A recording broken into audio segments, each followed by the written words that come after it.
Hai viewers, gue Andra dan selamat datang di Contekan Cuan. Di sini gue bakal ngebantu kalian gimana caranya mengembangkan perduitan kalian. Butuh cuan, contekan cuan solusinya. Nah, di sini gue akan ngasih tahu gimana caranya memutar perduitan kalian biar lebih aman dan pastinya lebih cuan.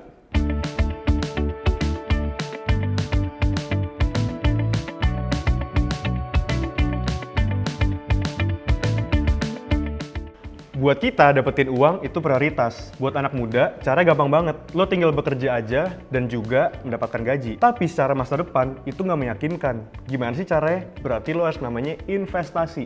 Yep, investasi. Nah, buat anak muda, investasi yang baik tuh kayak gimana sih? Nah, di sini gue bakal ngasih tau kalian gimana cara investasi yang aman dan juga menghasilkan.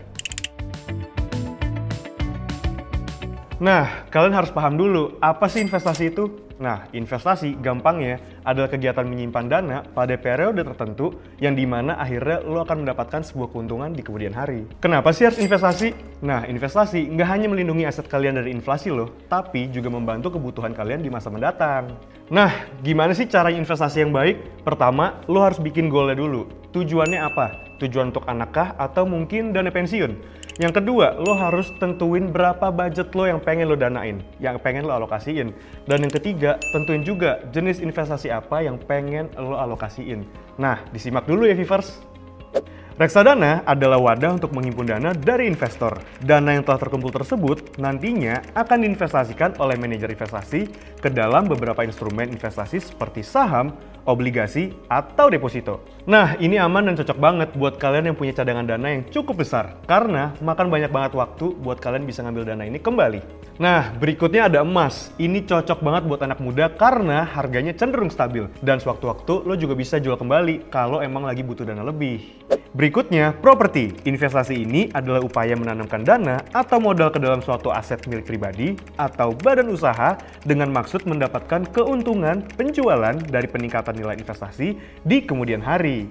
Nah, intinya harga tanah yang udah lo beli nggak akan pernah turun lagi dan juga properti yang udah kalian beli itu bakal bisa lo jual lagi di masa depan.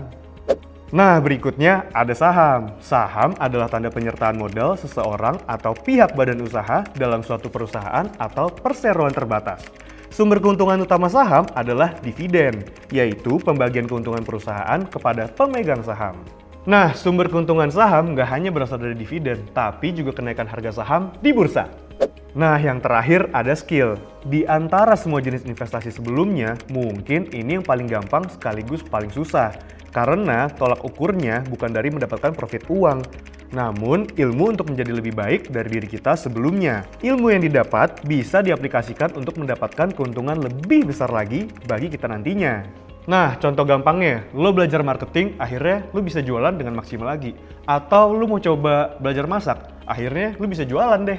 Gimana? Mana investasi yang paling cocok untuk kalian? Ingat, investasi harus dari diri kalian sendiri. Jangan cuma ikut-ikutan, apalagi karena diajak temen. Nah viewers, itu dulu yang bisa gue kasih di episode perdana Contekan Cuan. Jangan lupa like, komen, dan juga subscribe. Tulis komen kalian di bawah sini kira-kira tips apa lagi sih yang pengen kalian tahu. Sampai jumpa lagi viewers. Bye-bye!